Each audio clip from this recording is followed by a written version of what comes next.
fleurs d'ail. Ah, j'adore les fleurs d'ail. Alors, je vais vous raconter ça. Alors, donc, c'était en été, par une très très belle journée, bien sûr. Et qu'est-ce que j'ai eu l'idée de refaire le festin. Vous savez, le festin, c'était les trucs locaux qu'il y avait ici, ce sont les fêtes, bien sûr. Hein. Et j'ai dit, tiens, pourquoi je ne ferais pas moi aussi mon festin. Oh, j'ai peut-être, oui, 10 ou 12 ans, hein. Peut-être 10 ans plutôt. Et donc, j'ai dit, qu'est-ce que je peux faire pour agrémenter tout ce coin là pour pouvoir faire le festin. Et j'ai dit tiens, je vais un petit peu visiter comme ça en bas dans les terrains où là où il y avait les cultures. C'était le quartier de Loire qu'on appelait. Hein. À ce moment-là, il n'y avait que de ça, hein. Il n'y avait que des cultures, des haricots, des tomates et de l'ail. Alors qu'est-ce que je vois pas? Je vois un endroit, un emplacement et de très très belles fleurs. Je dis qu'est-ce que c'est que ça? Mais c'est magnifique ça. Alors j'arrive là, oh là là, et étant donné qu'il n'y avait personne, mais même, je regardais, c'est même pas l'histoire d'avoir peur ou pas avoir peur, de regarder, j'ai vu ça, c'était magnifique, j'ai dit tiens, je récupère toutes ces fleurs d'ail, mais je ne savais pas que c'était de l'ail, hein, bien sûr. Je récupère toutes ces fleurs, ça sentait un peu fort, j'ai dit tiens, c'est vrai, ça a une odeur quand même. C'est tellement beau. Mais c'était beau, hein, c'était beau, toutes ces fleurs violettes.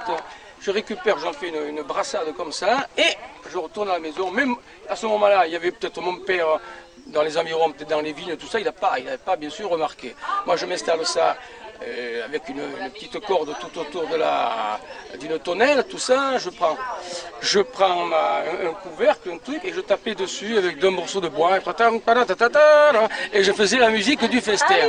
J'avais pendu tout ça tout autour.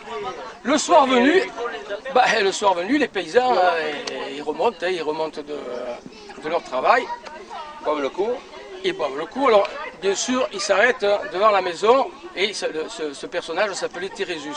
Thérésus du village. Ouais, Thérèse. Et il voit mon père sur le pas de la porte, devant le petit chemin. Oh, il fait Polito, comment ça va? Ouais.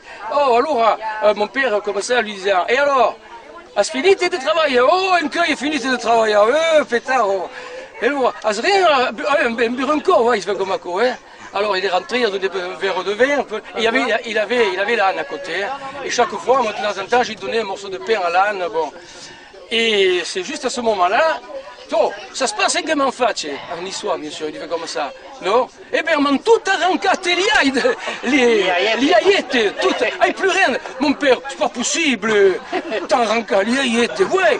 Oh, que surpris, un truc comme ça, c'est pas possible. Mais mon père, il n'avait pas remarqué que derrière lui, il y avait ce truc avec... Moi, à un moment donné, alors, mon père, il fait comme ça. J'étais en train de taper sur la casserole, il me fait comme ça. Arrête-toi un peu de taper, je suis en train de parler. Et qu'est-ce qu'il voit pas? Il voit pas tous ces trucs pendus. Et Thérésus, il tend le cou comme ça, il dit, mais... Oh, mais c'est mis au flou, encore, il fait comme ça.